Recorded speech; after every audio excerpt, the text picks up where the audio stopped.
नमस्कार दोस्तों, आपके अपने YouTube चैनल फ्लेम टारगेट में स्वागत है। कृपया जो लोग नए हैं चैनल को लाइक और सब्सक्राइब करें, जिससे हमारा आने वाला हर वीडियो का नोटिफिकेशन आपको प्राप्त हो सके। तो चलिए दोस्तों, आज हम बात करेंगे गुणसूत्र की, ठीक है, क्रोमोसोम की। तो क्रोमोसोम क्या होते हैं, उसकी खोज क्या होती है और उसके आमाप के बारे में या फिर उसके स्ट्रक्चर के बारे में हम देखेंगे और उसकी पूरी जानकारी देंगे क्या है। ठीक है दोस्तों, तो चलिए देख लेते हैं सबसे पहले क्रोमोसोम क्या होता है। ठीक है, यानी सबसे पहले देखेंगे कि गुणसूत्र जो है वो क्या होते हैं। ठीक है दोस्तों, तो गुणसूत्र एक सूक्ष्म धागे जैसी संरचना होती है। क्या होती है? सूक्ष्म धागे जैसी संरचना होती है जो प्रोटीन से बनी होती है, और ये जानवरों, मनुष्य और पौधों की प्रत्येक कोशिका या फिर केंद्रक में पाई जाती है। ठीक है, किस में पाई जाती है? पौधों में, मनुष्यों में और कोशिका के केंद्रक में पाई जाती है। अब आइए देखेंगे इसकी खोज क्या है। तो इसकी खोज कौन से वैज्ञानिक ने किया था? तो चलिए देख लेते हैं खोज क्या है।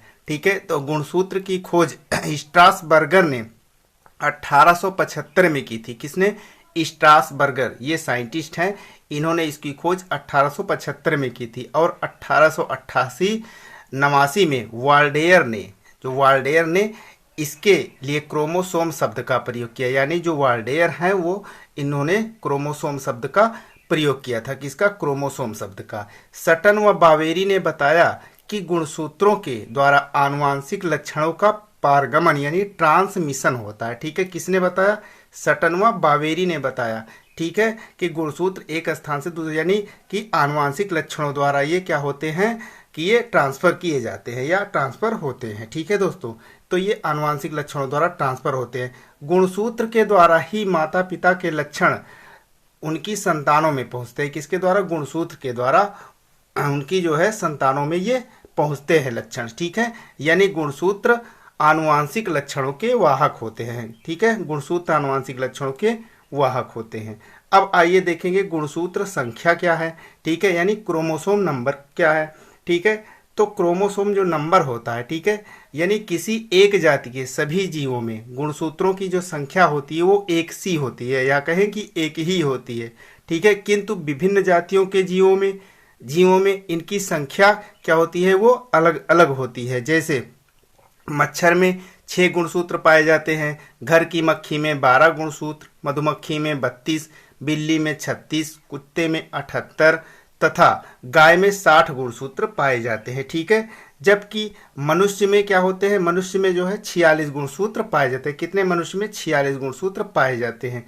लेकिन मनुष्य में 46 गुणसूत्र केवल उनकी किसमें? एक कोशिका में पाया जाता है। किसमें? एक कोशिका में पाया जाता है। इसी तरह देखेंगे कि पौधों में क्या होते हैं। तो पौधों में गुणसूत्र जो है, जैसे पौधों में फूल गोभी में 18 हो गया गुणसूत्र पाया जाता है, मूली में 18, पपीता में 18।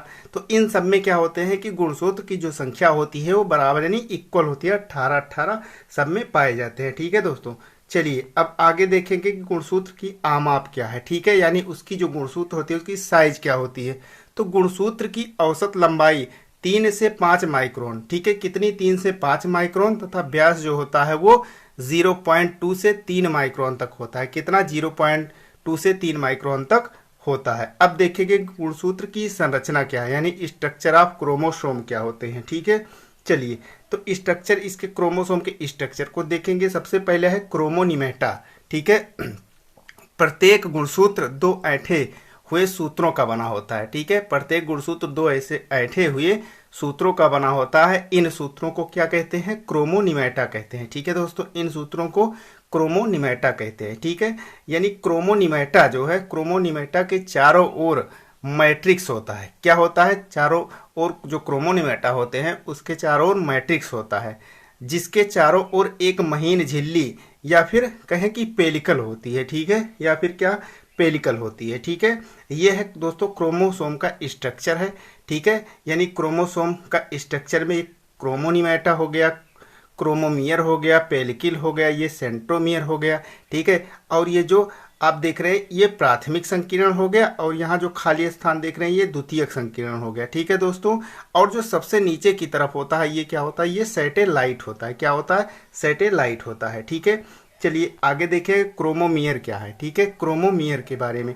तो क्रोमोमियर क्रोमोनिमेटा पर समान दूरी पर कणों जैसी उभरी हुई संरचनाएं होती है, इनको क्या बोलते हैं? इनको क्रोमोमियर कहते हैं। ठीक है दोस्तों, इनको क्या कहेंगे? क्रोमोमियर कहेंगे। अब देखेंगे क्रोमोमियर के कारण क्या होते हैं, यानी क्रोमोमियर का कारण जो होता है क्रोमोनिमेटा, मोती की माला के समान प्रतीत होता है। किसमें? मोती की माला के समान प्रतीत होते हैं।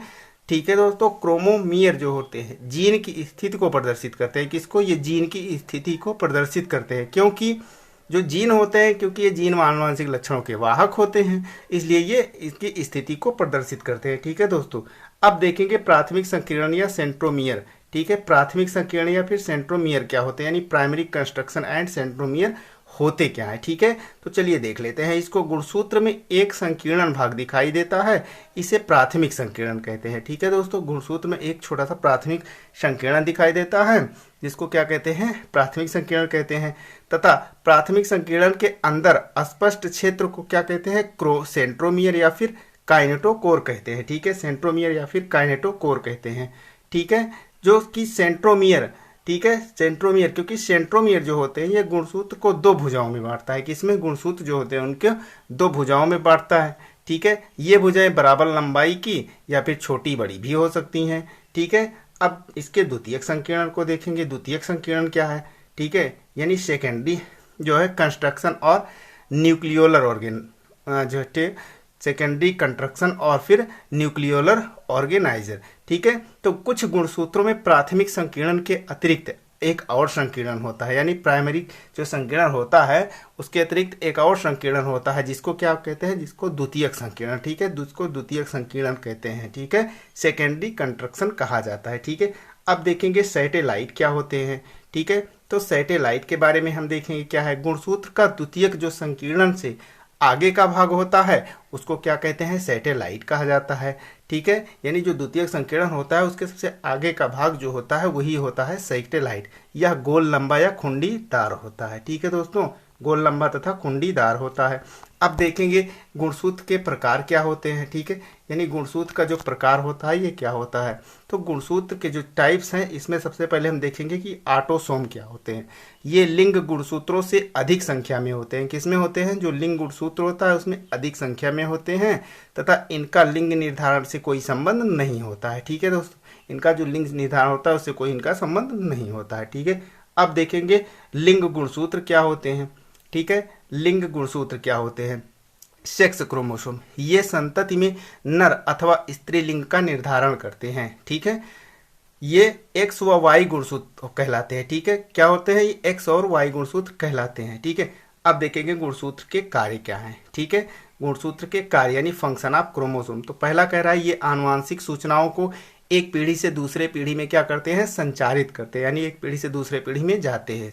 ठीक है, दूसरा पॉइंट कह रहा है कि ये जीवों में उत्परिवर्तन, विकास एवं विभिन्नताएं उत्पन्न करते हैं, यानी जीवों में क्या करते हैं? म्यूटेशन उत्पन्न करते हैं, उत्परिवर्तन करते रहते हैं। ठीक है, नेक्स्ट पॉइंट कह रहा है कि ये जीवों की विभिन्न जैव क्रियाओं पर नियंत्रण करते हैं। क्या करते हैं? जो जीव होते हैं उनकी विभिन्न जैव क्रियाओं को ये नियंत्रित करते रहते हैं। ठीक है दोस्तों, और अगला पॉइंट कह रहा है कि ये लिंग गुणसूत्र जीवों में लिंग का निर्धारण करते हैं, यानी कि जो भी लिंग गुणसूत्र होते हैं वो जीवों में लिंग का निर्धारण करते रहते हैं। ठीक है दोस्तों, तो चलिए दोस्तों ये तरह गुणसूत्र के बारे में। ठीक है, आज के लिए इतना ही। नेक्स्ट वीडियो में फिर मिलेंगे। अगर वीडियो पसंद आए हो तो चैनल को सब्सक्राइब कर दीजिए और नए हैं तो उस पर लाइक कर दीजिए। ठीक है दोस्तों, चलिए धन्यवाद।